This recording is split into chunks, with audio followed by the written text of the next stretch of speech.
Hey, I'm Ike Umunnah. I'm going to talk to you about imposter syndrome. No, they didn't make a mistake. You might want to know, okay, so what is this imposter syndrome you speak of, Ike?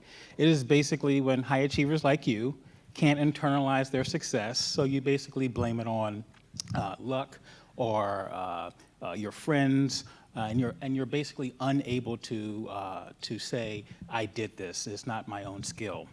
It affects everyone, really famous people, everyday people like you. It even affects people like Sheryl Sandberg. She says, there are still days when I wake up and I'm feeling like a fraud, like I shouldn't be where I am.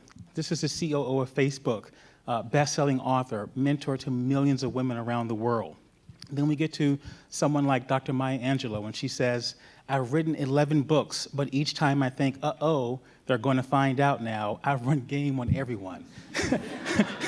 Says the mentor to Oprah Winfrey, eminent world scholar and Presidential Medal of Freedom recipient. Dr. Albert Einstein, the exaggerated esteem in which my life work is held makes me very ill at ease. I feel compelled to think of myself as an involuntary swindler. Wow. Okay, so that's what it is. That's who it affects. Now you're probably thinking, okay, Ike, who the heck are you to talk to us about this subject? I'm going to tell you a little bit about myself, a little bit about my own imposter story, how my light bulb moment, and I'm going to hope that helps you. A couple things you should know about me is I'm black, that's a secret. I'm also gay. I have a learning disability, dyslexia and ADHD, and I was an enlisted soldier in the Army National Guard. That's going to make sense on the next slide when I talk about some of my accomplishments. I'm also a Harvard graduate, a former Fortune 50 global executive, a presidential leadership scholar, and I ascended to the ranks of being an officer in the military. Now you put that with being black, gay, and learning disability, and you kind of feel like you don't belong. What do the experts say about this? They will tell you, don't attribute your success to luck. And they will tell you, tell yourself, no one belongs here more than you. And that really works when you feel like a total fraud.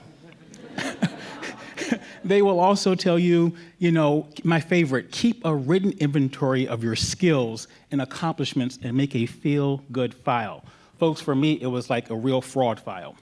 True story, get accepted to Harvard for graduate school. I get the email, I'm in, and for the better part of 2 weeks, I will not respond to any inbound correspondence from Harvard because I know that they are going to figure out I have fooled the GRE, I have fooled these eminent professors, I have fooled the admissions committee, and I'm going to be that guy who gets, sorry, we made a mistake, denied. And the next happened when I went through a series of interviews to get a really cool job doing global partnerships at a Fortune 50 company, and I came up with this unique strategy for us to do these partnerships in India, and guess what? Then as in now, I am awful at PowerPoint presentations. And I went to my boss and said, I have this great idea, but I really don't understand this PowerPoint thing. I'm not going to do it. I'm freaking out. I'm thinking, oh, God, she's going to fire me. And she looks at me and she says, Ike, we hired you for a very specific skill set. PowerPoint presentations was not one of them. This person over here can help you with that. And folks, that was a light bulb moment for me. I hadn't fooled her. I hadn't fooled anyone. They weren't hiring someone who could do decks. They were hiring someone who could go in a third world country and build some relationships, and that's what they got. And that's when I learned no one's going to stick their neck out for me. No one's going to do something for me unless I had actually earned it. And the same goes for you. Listen, no one's going to fund your business if they think it has a zero success of being successful. No one's going to hire you if they think you're going to embarrass them or get them fired. And no elite institution or fellowship is going to admit you if they think you don't have anything to contribute. And the proof is always in the pudding. For me, that partnership in India was amazing. It was covered all over the international press over there in India. My time at Harvard was amazing. I did the best grades I'd ever gotten, won the presidential debate at the Kennedy School.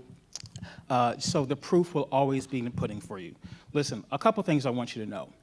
Unless you're a serial narcissist, a super low achiever, or an outright crazy, no one is immune from this, okay? Imposter syndrome is the domain of you, the high achievers, okay? And those who set the bar really low are rarely the victim. So I want you to remember, even if you don't believe in yourself, believe in the folks who hired you, believe in the folks who funded you, believe in the folks who admitted you. And if that doesn't work, look at all these amazing people and think about it. Sandberg, Einstein, Angelou, you are in the company of these type of greats who also suffered from it. So know that you belong, know that no one made a mistake. I hope this has helped someone out in some very small way. Thank you so much. You've been a fantastic audience.